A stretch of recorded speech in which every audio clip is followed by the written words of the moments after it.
So hello guys, welcome to our YouTube channel में आपका बहुत स्वागत है टेक्निकल ज्ञान में। आज हम आपको सीएसएस के बारे में सिखाएंगे। तो उससे पहले आपसे एक छोटी सी रिक्वेस्ट है कि अगर आपको ये वीडियो अच्छी लगे तो आप प्लीज इसे लाइक शेयर सब्सक्राइब करें और बेल आइकन को भी दबाना ना भूलें, जिससे मेरी वीडियो सबसे पहले आप तक इजिली पहुंच सके। सो सबसे पहले आज हम स्टार्ट करते हैं सीएसएस। ठीक है जी, एक नया कंसेप्ट, एक फ्रेश माइंड से हम स्टार्ट करने वाले हैं सीएसएस। तो सबसे पहले तो इसकी हम फुल फॉर्म देखते हैं। सीएसएस का मतलब होता है cascading style sheet. Cascading style sheet. अभी तक हमने बेसिक एचटीएमएल को रीड करा, जिसमें हमने एचटीएमएल टैग्स देखे, फॉर्म बनाना सीखा और भी बहुत कुछ टैग्स देखे, जैसे हेडिंग कैसे इंक्लूड करनी है, पैराग्राफ, ये वो सब। ठीक है, अब हम सीएसएस देखेंगे। देखो, अब हमने स्ट्रक्चर तो बना लिया। एचटीएमएल क्या है? हमारा बेसिक स्ट्रक्चर है ये।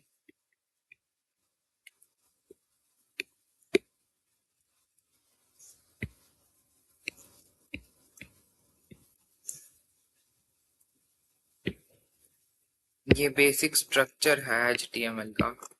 ठीक है, उसके बाद बात करते हैं हम कास्केडिंग स्टाइल शीट। एक ऐसी शीट जो इसको हमें कलरिंग प्रोवाइड करना, मतलब फॉर्मेटिंग प्रोवाइड करना। ठीक है, ये सब हम इसमें एक तरह से हम इसको रंग रूप दे रहे हैं। ये हमारा स्ट्रक्चर है, जैसे हम कोई भी बिल्डिंग बना रहे हैं। ठीक है, कोई भी हम बिल्डिंग बना रहे हैं, सपोज करो सपोज करो।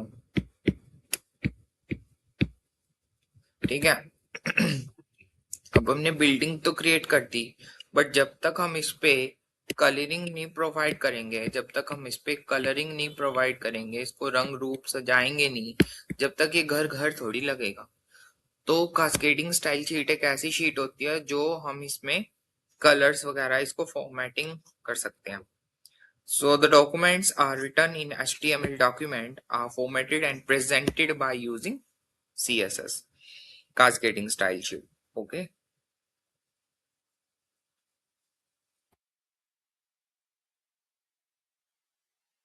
CSS में क्या क्या होता है? एक होता है सेलेक्टर, एक होता है डिक्लेरेशन ब्लॉक।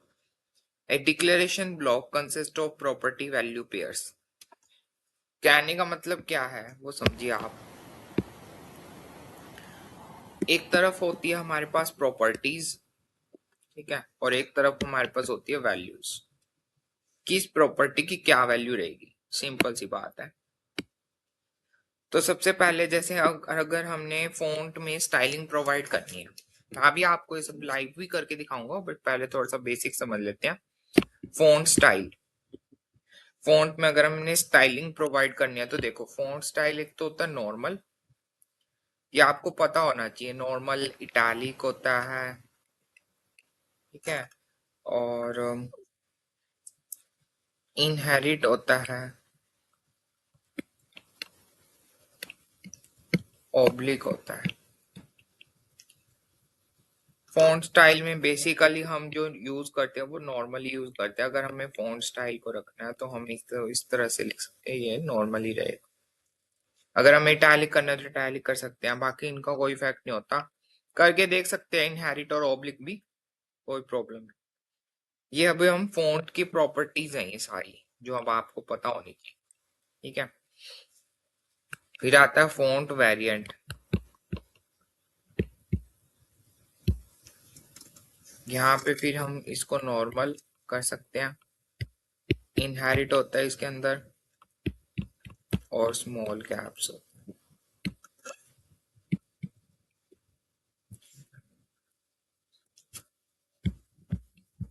फॉन्ट वेरिएंट,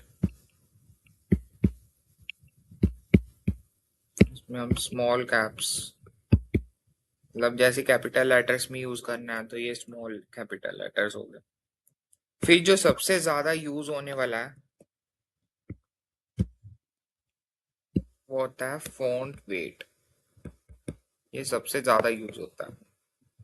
इसमें हम इसको नॉर्मल कर सकते हैं, ठीक है।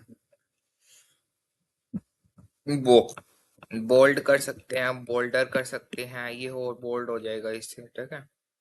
लाइटर कर सकते हैं, 100 से 900, ये मतलब रेंज होती है जिसमें फ़ॉन्ट पेज जो है वो बोल्ड होता है, ठीक है। और इनहेरिट मतलब सिंपल ही रहता है। जनरली हम अगर इसको यूज कर रहे हैं तो फ़ॉन्ट वेट बोल्ड ही लिखते हैं, जो सबसे ज्यादा यूज होने वाली चीज है वही, ठीक है। ये मैं आपको एग्जांपल बता रहा हूँ, इसको हम इस तरह से लिख सकते हैं। नेक्स्ट आता है हमारे पास फ़ॉन्ट साइज। फ़ॉन्ट साइज में हम या तो हम उसको पिक्सल्स में दे सकते हैं, सॉरी, पिक्सल्स में, पिक्सल्स में, या हम उसको परसेंटेज में दे सकते हैं, या हम उसको स्मॉल में या मीडियम में या लार्ज।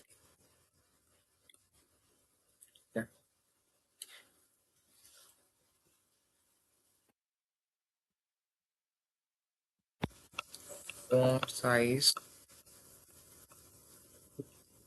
Large font size.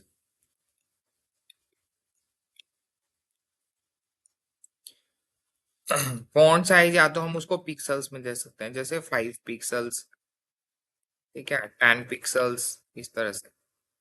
या हम इसको परसेंटेज में दे, जैसे 20% फ़ॉन्ट साइज। फ़ॉन्ट साइज लिखे यहाँ पे इस तरह से, फ़ॉन्ट साइज इस तरह से डॉट लगा के, 20%, 30%, 50% and so on.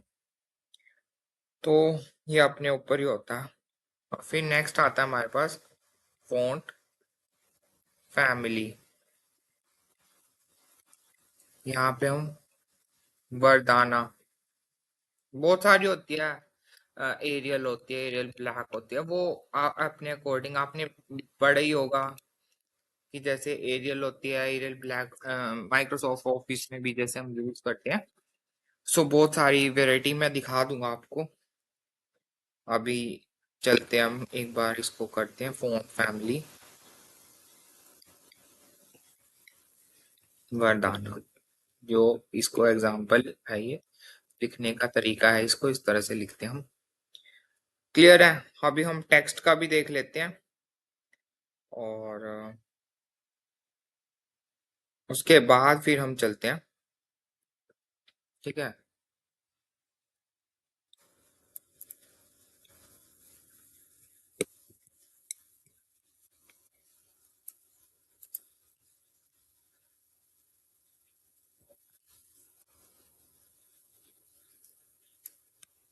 Text align, text की प्रॉपर्टीज हैं, सबसे पहले आते हैं टेक्स्ट अलाइन। या तो हम इसको लेफ्ट में कर सकते हैं, राइट में कर सकते हैं, सेंटर में कर सकते हैं, टॉप और बॉटम। टॉप बॉटम की जगह हम इसको ऐसे कर सकते हैं, लेफ्ट राइट सेंटर और जस्टिफाई कर सकते हैं।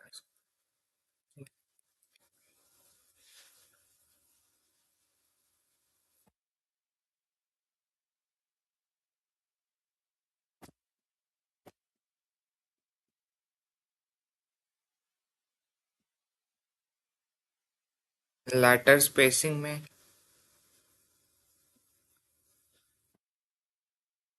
नॉर्मल,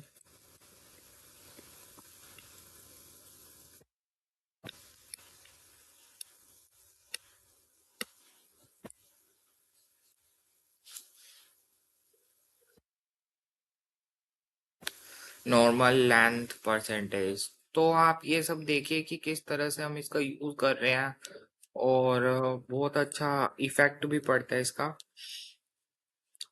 ठीक है। तो अभी हम देखेंगे, बट आप पहले इसको समझिए। फॉन्ट की प्रॉपर्टीज देखिए, और अब हमने टेक्स्ट की दो प्रॉपर्टीज देखी हैं। So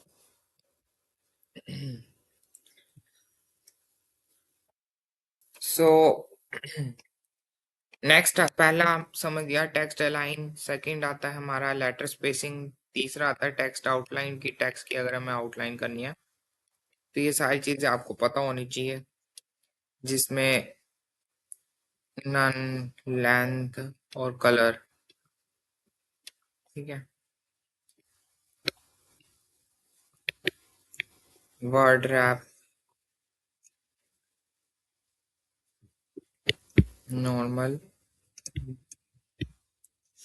length, direction, LTR, RTL और इनहेरिट। देखो वर्ड रैप ये हो गया टेक्स्ट आउटलाइन। टेक्स्ट की आउटलाइन के लिए इसको यूज करते हैं। वर्ड रैप में हम वर्ड को रैप करने के लिए या तो हम नॉर्मल कर सकते हैं, लेंथ भी कर सकते हैं। डायरेक्शन कि उसको लेफ्ट टू राइट, LTR का मतलब है लेफ्ट टू राइट या राइट टू लेफ्ट कर सकते हैं। और ये इनहेरिट तो जैसे हमें पहले ही मिला है विरासत में, वो वैसे ही चलेगा। फिर हम बात करते हैं टेक्स्ट रैप। टेक्स्ट को रैप करने के लिए हम कौन सी ये प्रॉपर्टीज हैं सारी, ठीक है, और ये वैल्यूज हैं। यहाँ पे हम इसको परसेंटेज में यूज कर सकते हैं या फिर पिक्सल्स में यूज कर सकते हैं। ठीक है, बहुत सारी प्रॉपर्टीज हैं। तो चलिए एक बार इसको ना हम VS कोड में ट्राई करते हैं।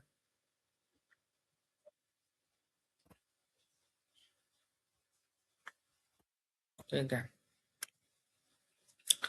तो देखिए सपोज ये हमने कोई डॉक्यूमेंट बनाया हुआ है नेक्स्ट.html। सबसे पहले तो हम इसको गो लाइव कर लेते हैं। ठीक है, और अभी हम यहाँ पे कुछ टेक्स्ट लिखते हैं, जैसे welcome to our YouTube channel, welcome to our YouTube channel,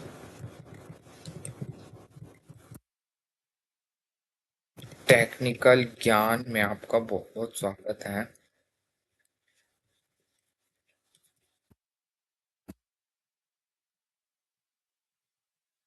ठीक है, हमने लाइन लिखी, welcome to our YouTube channel, technical Gyan में आपका बहुत बहुत स्वागत है। सो अब हम क्या करते हैं, इसको CSS प्रोवाइड। CSS कैसे प्रोवाइड होगी, तो देखिए अब ये H1 है। अब हम इसी के अंदर स्टाइल टैग का यूज करेंगे। स्टाइल एक एट्रीब्यूट होता है जिसकी मदद से हम इसको CSS दे सकते हैं। ये होता है इनलाइन CSS कि हम इसी के अंदर दे रहे हैं, टैग के अंदर। ठीक है, हो देख सकते हैं हम यहाँ पे। अभी हम फॉन्ट का देखते हैं। सबसे पहले देखो, फॉन्ट के हमने स्टाइल पढ़ा था, फॉन्ट स्टाइल। सबसे पहले तो यहाँ पे इटालिक का, सबसे पहले इटालिक कर लेते हैं। एक एक प्रॉपर्टीज को देखेंगे। देख सकते हैं आप कि ये इटैलिक में कन्वर्ट होगा पूरा पूरा टेक्स्ट। अगर हम चाहते हैं सपोज कि हमें सिर्फ वेलकम ही चाहिए, मतलब कोई एक पर्टिकुलर वर्ड ही चाहिए, ठीक है, तो हम इसको यहाँ से कट कर लेंगे। ठीक है, और इसके अंदर हम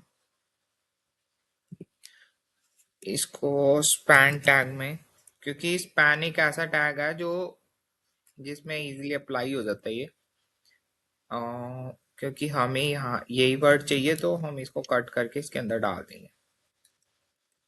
देखो आपको ये समझना पड़ेगा कि हमारे पास ना दो तरीके के एलिमेंट्स होते हैं। एक होता है ब्लॉक लेवल एलिमेंट, एक होता है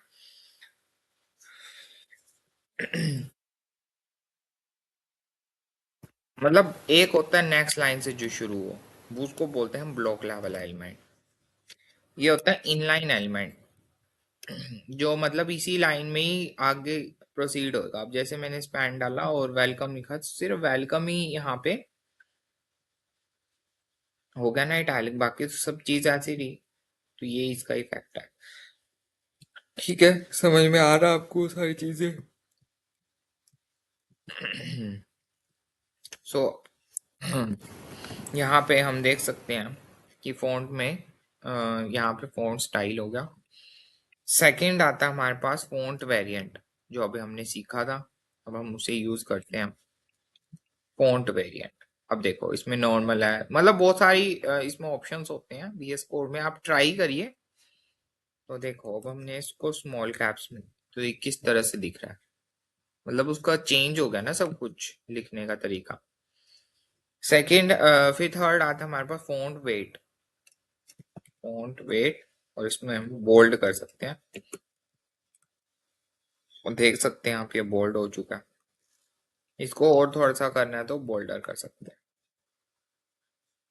क्योंकि ये हेडिंग टैग के अंदर है तो ये आपको इस तरह से शो नहीं होगा, क्योंकि आप पी टैग डालिए और इसमें इफेक्ट देखिए।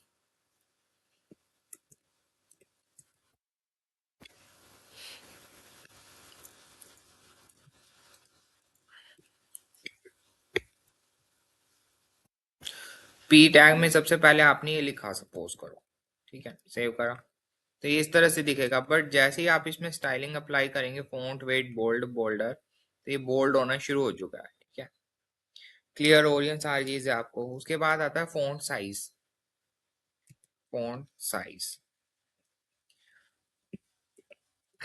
जैसे आपने मान लो 50 पिक्सल्स दे दिया, या तो हम इसको पिक्सल्स में दे सकते हैं, या हम इसको परसेंटेज में दे सकते हैं, ठीक है, और बड़ा करना है तो 90 पिक्सल्स, छोटा करना है तो कम कर दो इसको, ठीक है, छोटा करना है तो 20 पिक्सल्स कर सकते हैं।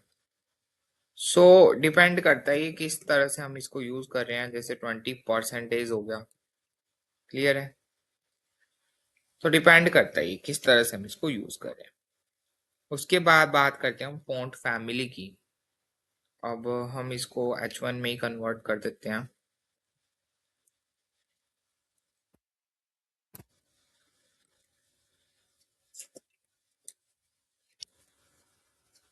हमें थोड़ा सा बड़ा दिखेगा।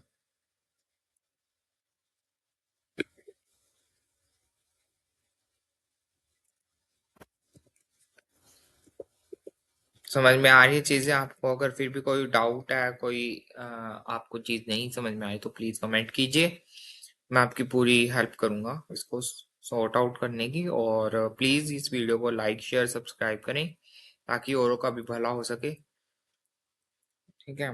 उसके बाद बात करते हैं हम फॉन्ट फैमिली की। ये हम स्टाइल एट्रीब्यूट के अंदर ही लिखेंगे जब भी हमें इसको यूज करना है। फॉन्ट फैमिलीज है ना, हाँ, फॉन्ट फैमिली। अब देख सकते हैं आप ये कितनी सारी फॉन्ट फैमिलीज हैं। जो आपको अच्छी लगे आप अपने अकॉर्डिंग उसको सिलेक्ट कर सकते हैं और इसको अप्लाई कर सकते हैं, ठीक है। तो देख सकते हैं आप यहाँ पे,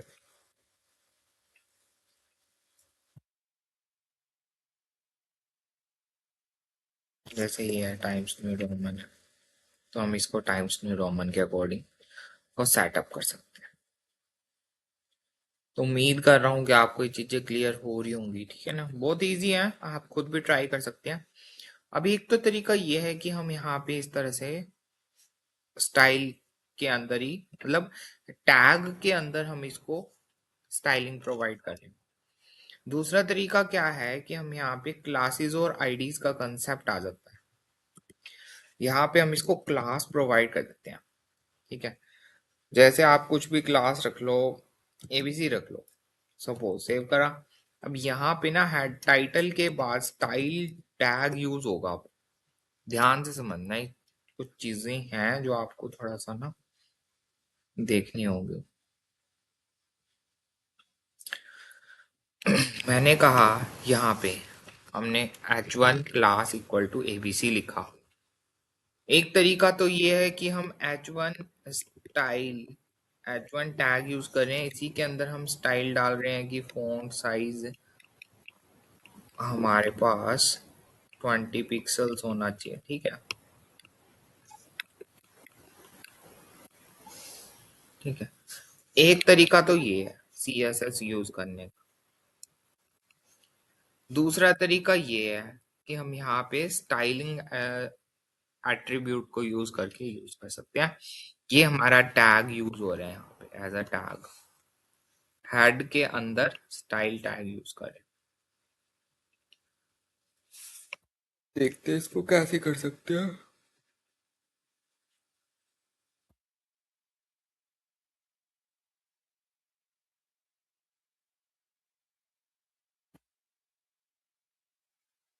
ठीक है।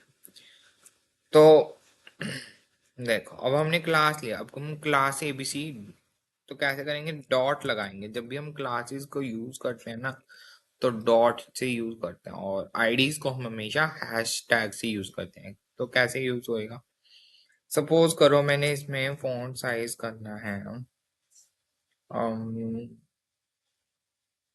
स्मॉल, सेव करते हैं तो ये स्मॉल होगा। तो मतलब इस तरह से भी हम अप्लाई कर सकते हैं क्लास, मतलब सी एस एस को, और इस तरह से भी कर सकते हैं, एज यू विश, जैसे आपको अच्छा लगे। अगर हम मैं हाँ, आपको यही सजेस्ट करूंगा कि जैसे अगर हम अगर एक दो लाइन को सी एस एस प्रोवाइड करना है तो हम यहीं पे ही करते हैं, इन लाइन में ही। ठीक है, और अगर हमें इसको बहुत ज्यादा है हमारे पास डॉक्यूमेंट में लाइंस, और अगर हमें ज्यादा सीएसएस प्रोवाइड करें तो हमें इस तरह से, अगर हमें बहुत ज्यादा नंबर ऑफ सीएसएस अप्लाई करनी है हमारे एचटीएमएल डॉक्यूमेंट में, तो हम एक्सटर्नल सीएसएस अप्लाई करेंगे। वो कैसे करेंगे वो मैं बता देता हूँ। हम एक फाइल बना लेते हैं, सपोज करो style dot C S S. ठीक है, एक फाइल बना लिया, एंटर कर दिया। अब कैसे करेंगे वो मैं बता देता हूँ। इसको हम यहाँ से डिलीट कर देते हैं। ठीक है, फिलहाल तो आप ये समझिए, यहाँ पे हमारे पास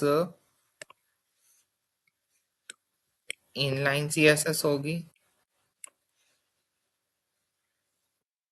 कि हम टैग के अंदर स्टाइल एट्रीब्यूट को यूज करके, ठीक है, सीएसएस को प्रोवाइड कर सकते हैं, वट एवर जो भी आपकी इच्छा हो यहाँ पे टैग के अंदर। सेकंड, टाइटल टैग के बाद, टाइटल दे दिया आपने, इसके बाद हम स्टाइल टैग का यूज कर सकते हैं। यहाँ पे हम क्लासेस के जब हम क्लास को एक्सेस करेंगे तो डॉट, फिर क्लास का नेम आ जाएगा। ये आपको थोड़ी थोड़ी चीजें ध्यान में रखनी है कि हम कैसे इसको कर सकते हैं स्टाइल। और जो तीसरी चीज है वो है एक्सटर्नल सीएसएस। क्या बोलेंगे, एक्सटर्नल सीएसएस। ठीक है, तो ये बेसिक इंट्रोडक्शन है हमारी सीएसएस का, how to apply CSS. External CSS में क्या होता है वो मैं आपको बता देता हूँ। टाइटल के यहाँ पे ना हम एक लिंक टैग यूज करते हैं, लिंक, और यहाँ पे सीएसएस, इसको ही हम एंटर कर देंगे तो देख सकते हैं आप, अपने आप आ गया। इस लाइन का ये मतलब है देख, link rel equal to style sheet. ठीक है, उसके बाद हमारे पास है एच रेफरेंस में स्टाइल डॉट सीएसएस। क्लियर है, ये लाइन का क्या मतलब है, rel का मतलब है रिलेशन, क्या है कि हम एक फाइल को लिंक कर रहे हैं, उसका रिलेशन क्या है, स्टाइल शीट, कि हम स्टाइल्स प्रोवाइड करवा रहे हैं। एच रेफरेंस मतलब उसका एड्रेस हम दे रहे हैं कि हमारा style dot C S S के नाम से एक फाइल पड़ी हुई है, उसको आप लिंक कर दीजिए। तो हमने लिंक कर दिया है, और हमारी क्लास है एबीसी, इसको सेव करते हैं, सेव जरूर करना है एबीसी नहीं। ठीक है, यहाँ पे डॉट एबीसी क्लास थी, होगा यही। और अभी हमने फ़ॉन्ट का पढ़ा है तो आप फ़ॉन्ट का देख सकते हैं। सपोज मैंने कर दिया 900, सेव करते हैं, इसको देखते हैं तो आप देख सकते हैं। तो इस पे भी वही फैक्ट पड़ा। अगर हम फ़ॉन्ट हम स्टाइल करते हैं, फ़ॉन्ट स्टाइल, ठीक है, यहाँ पे हम इसको इटैलिक करते हैं तो आप देख सकते हैं। तो हम तीन तरह से सीएसएस अप्लाई कर रहे हैं। टैग के अंदर मतलब हम अपने डॉक्यूमेंट में ही कर रहे हैं, कोई फाइल नहीं बनाई हमने, कोई एक्स्ट्रा कुछ फाइल्स नहीं क्रिएट करी, तो हम इनलाइन सीएसएस ही कर रहे हैं। दूसरा, हम टैग प्रोवाइड करके कर सकते हैं कि हम स्टाइल टैग प्रोवाइड कर रहे हैं। फिर यूज कर रहे हैं। अभी हम क्लास से देख रहे हैं ना, एक और कंसेप्ट है जिसमें हम आईडीज का भी यूज कर सकते हैं, और वो कैसे, यहाँ पे बस आईडी लिखना है, सेव करना है, और जब भी हम आईडीज को यूज करेंगे तो यहाँ पे हैश टैग यूज करेंगे, बस और कुछ नहीं करना। कहानी वही है सब, ठीक है। आईडी देखो, क्लास जब भी हम क्लास यूज करते हैं ना, क्लासेस को यूज करते हैं, हम हमेशा डॉट से यूज करते हैं। This stands for dot. कैसे एक्सेस होगा? डॉट क्लास नेम, फिर ये कर्ली ब्रैकेट स्टार्ट होंगे, इसके अंदर आप जो भी लिखना चाहें सीएसएस वो लिख सकते हैं। सेकेंड कंसेप्ट आता है हमारा आईडी का। आईडी में क्या होता है? हैश टैग यूज होता है। हैश कैसे यूज होता है? हैश लगाएंगे, जो भी आपका आईडी का नेम है, जैसे हम क्लास नेम लिखते हैं सेम वही है, फिर यहाँ पे कर्ली ब्रेसेस और यहाँ पे हम सीएसएस लिख सकते हैं। बहुत सिंपल तरीका है, ट्राई कीजिए, बहुत आसान है। उम्मीद करता हूँ आपको अच्छे से समझ में आया होगा। अगर फिर भी कोई डाउट होता है तो प्लीज कमेंट कीजिए, और अगर आपको ये वीडियो अच्छी लगे तो आप प्लीज इसे लाइक शेयर सब्सक्राइब करें। Thank you and have a nice day.